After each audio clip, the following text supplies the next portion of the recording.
Hey everyone, okay, so today I'm going to be doing a full coverage routine for you. Now if you're watching this in Safari, then switch over to Chrome because that way you can view this in true 4K. And the reason I film in 4K is not to make a better picture, because it doesn't, it makes everything look worse. But that's why I film in 4K, because you get a realistic view of what things really look like, even with good lighting. So if you can, watch this in 4K. So we're going to do a full coverage routine for you. So we're going to start with foundation. So I'm going to apply this to the skin and blend it out with a beauty blender. So we're going to go for a full coverage look. Now I'm not going to over exaggerate anything. I'm going to do the same sort of routine that you see a lot of people do. So I'm going to blend this in and then we'll go from there. Okay, so we're all pretty much even, minus a bit of moustache hair and things like that. So we'll move into concealer. So we'll do a generous sweeping and right the way kind of under the eye and just a wee bit there. Now I'm using Honey Concealer and I really like the shade Honey. I think it's great. It's got that slight more corrective tint to it, which looks really nice. And again, same sponge. Just going to blend that in. And again, using a fair amount of pressure when doing this. And when your skin is very even, what can happen is the waterline can start to look quite red and quite pink because you've taken out all the colour from your face, and suddenly the waterline looks much more apparent than it did before. So oftentimes you'll have to go in with a sort of flesh colour pencil or something like that in order to correct it. So with this done, we will move on and set it. So I'm going to set with Laura Mercier and the translucent powder, and we're going to go for it. This is a full coverage. In truth, this is probably about the same amount of powder that I tend to use anyway, but I usually go in with a much lighter application of foundation because I want people's makeup to stay. I'm using the same sponge that I used before and just really kind of working it in, and it's in a stamping motion. It's not particularly gentle, but nothing moves. Now there's no doubt with a full coverage look you do get that poreless look, but it always comes at an expense, which is that your skin, no one's ever going to go naturally flawless. They're always going to go, okay, that's a flawless makeup, but it doesn't look real. The skin doesn't ever look, but you may not want to look real, and it's all about choice. So we're going to go in with a blusher. Love Jouer blushes. So I'm going to just start kind of here and just circle it around.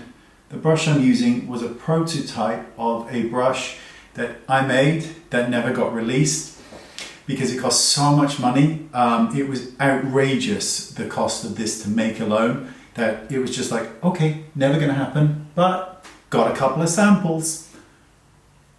Okay,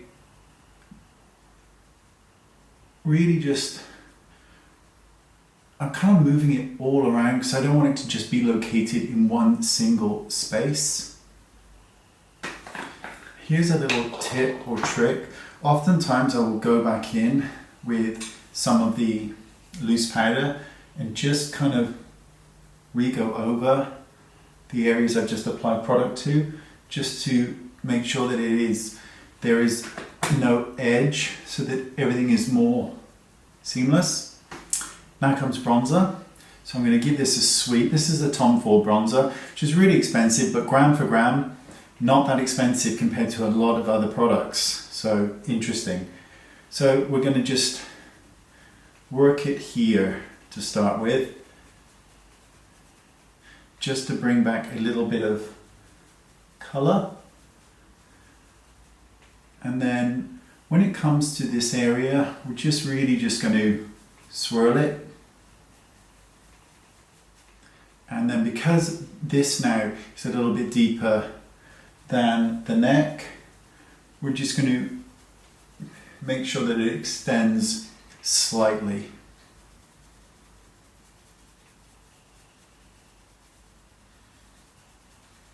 And if you don't have a beard, you can go along here, but it don't do much for me.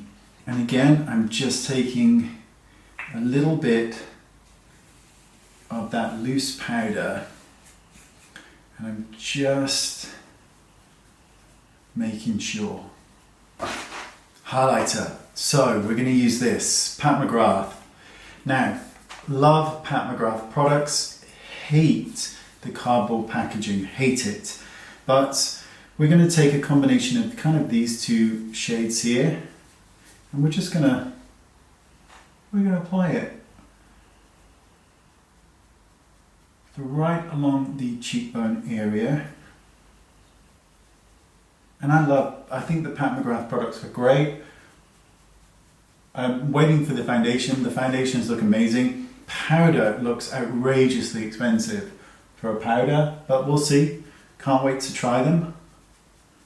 Take a bit, whatever's left, just bring it down the brow bone.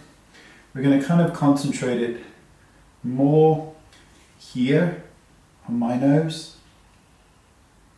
So we're not going to take it there.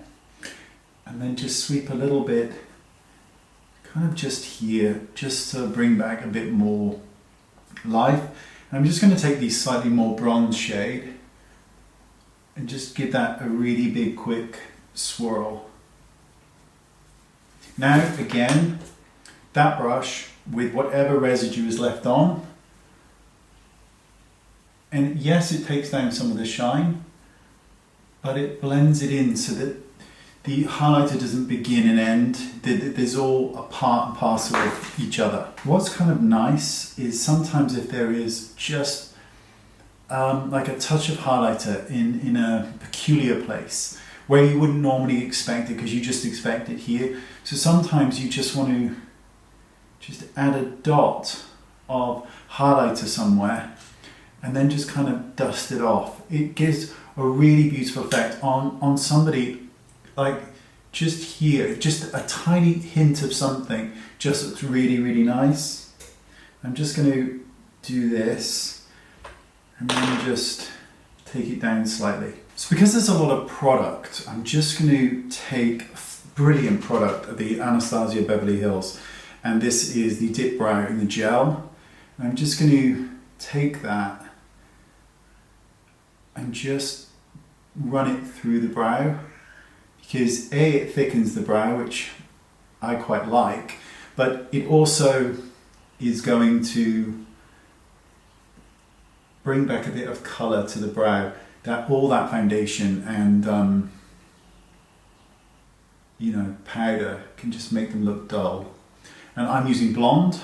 Now because there's a full face on, the eyes can sometimes look a bit lost. So to finish this off, I'm just going to apply a coat of mascara really lightly, just to get an overall balanced look. So all I want to do is darken the lash. That's it, just so that the eyes don't look quite so piggy. So, if you're watching this in 4K, then truth be told, it doesn't look real. Nothing on this looks real. The face doesn't look real. It looks artificial. It can look flawless, and it may be the look that you're going for, which I'm not opposed to at all. You should do whatever makes you happy.